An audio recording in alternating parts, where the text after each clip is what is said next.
Alhamdulillahirabbil alamin wassalamu ala rasulillah wa ala alihi washabbihi ajmain. Amma ba'd. Qala Allah Ta'ala innamal mu'minuna ikhwah.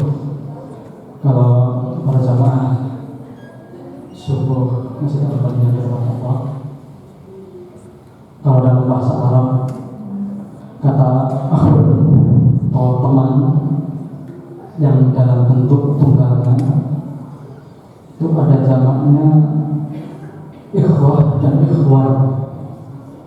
Ikhwah itu biasanya lebih berarti ke saudara kandung atau nasab, dan ikhwan itu lebih ke saudara teman, bisa teman sekolah, teman kampus, atau teman kantor, atau teman yang lain. Tapi dalam Al-Quran disebut innamal mu'minuna ikhwah. Semuanya orang-orang mukmin itu bersaudara. Jadi seolah-olah persaudaraan seorang mukmin itu bagaikan persaudaraan senasab. Tanpa melihat mereka dari manakah, mau kulitnya apakah, suku apakah, kalau mereka mukmin dan mereka saudara kita. Innamal mu'minuna ikhwah. Dan persaudaraan ini lebih kekal ketimbang hanya persaudaraan yang lain. Dinisbahkan kepada ikhwah atau persaudaraan senasab karena kita punya satu pedoman, yaitu Al-Quran, dan juga satu Tuhan, yaitu Allah. Persaudaraan lebih kekal. Kalau persaudaraan senasab mungkin itu hanya sebatas di dunia. Al-akhillau yawma idzin ba'duhum li ba'din aduwwun illal muttaqin. Mereka yang bersaudara karib, ba'duhum li ba'din aduwwun, sebagian dari mereka dengan sebagian yang lain adalah musuh pada hari kiamat. Illal muttaqin, kecuali orang-orang yang bertakwa. Berbeda dengan persaudaraan kita yang didasari dengan akidah, insyaallah akan kekal sampai hari kiamat. Dan bahkan sejarah juga dapat membuktikan persaudaraan dalam masalah agama lebih erat ketimbang persaudaraan dalam masalah nasab.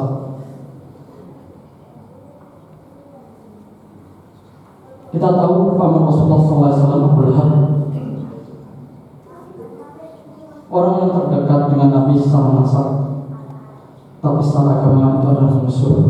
Malah lebih dekat lagi ke sahabat Bilal bin Rabah yang salah satu sosial dan berbudak, dia adalah budak berkulit hitam, tapi itu lebih dekat sosialnya kepada Nabi Sallallahu Alaihi Wasallam.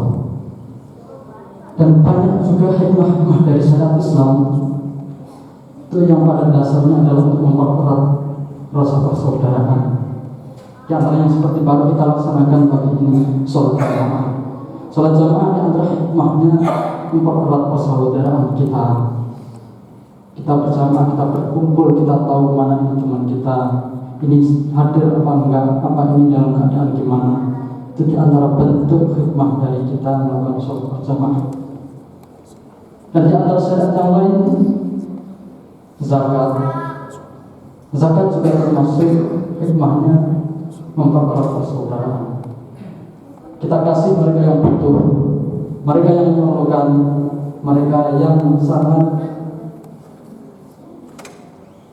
membutuhkan bantuan kita. Kita kasih sebagian dari harta kita. Itu di antara bentuk-bentuk syariat yang hikmahnya adalah mempererat persaudaraan. Dan di antara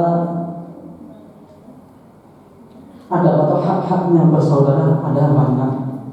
Dan di antaranya saja kita bersaudara karena Allah dan kita membenci pun karena Allah.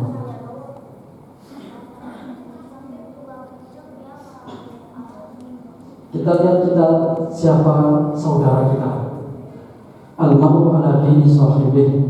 Manusia itu, seseorang itu tergantung agama saudaranya, tergantung kepada siapa kita bersaudara. Biasanya kita kalau bersaudara dengan orang baik ya kita jadi baik. Kalau bersaudara dengan orang yang jahat ya kita biasanya akan ketularan kejahatan juga. Dan di antara bentuk Di antara hak kita bersaudara, kita nggak memanggil saudara yang lain dengan panggilan yang nggak menyenangkan, atau senang kalau saudara kita dipanggil dengan panggilan yang nggak menyenangkan. Ada salah satu kisah sahabat Ali radhiyallahu anhu ketika dipanggil sama sahabat yang lain, ya Abul Hasan, wahai bapaknya Hasan, duduklah di sini di samping saudara. Tapi sebelumnya sahabat ini manggil sahabat yang lain dengan panggilan namanya langsung. Akhirnya sahabat Ali pun nggak mau menuruti panggilan. Orang itu bilang, kenapa kamu nggak mau duduk di samping temanmu?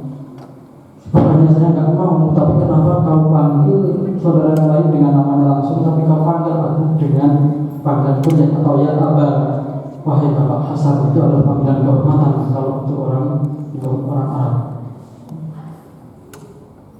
Dan di antara hak yang lain, kita tidak iri kepada saudara kita.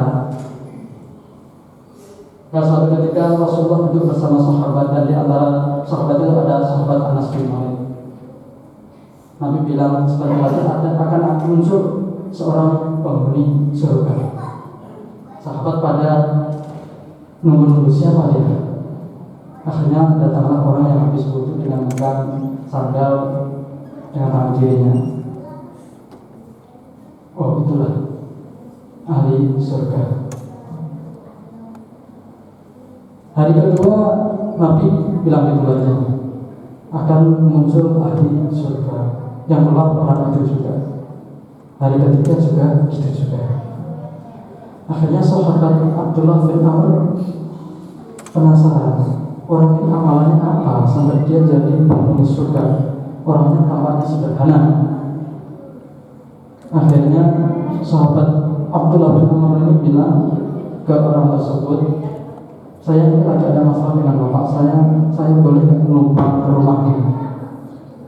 Ya silahkan numpang. Akhirnya numpang ke rumah orang yang disebutkan Nabi sebagai penghuni surga tadi.